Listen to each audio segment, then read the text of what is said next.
شوف راسك واحد الحاجه شهرزاد، شتي الطليق ديالي كتجيني فاش كنقول الطليق ديالي اصلا.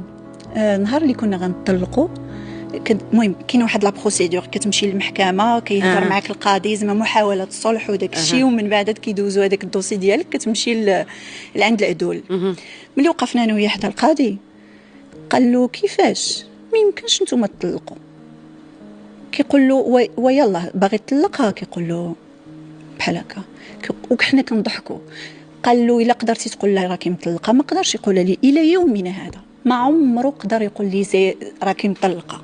ما قدرش حيت ما عمري اذيته ولا جرحته ولا قللت منه ولا هو دار هذا الفعل هذا. يعني بقات علاقه زوينه جدا، وهذه نصيحه لي مني لاي امراه بغات تطلق. طلقي، ولكن علاش ملي نقطع عليك؟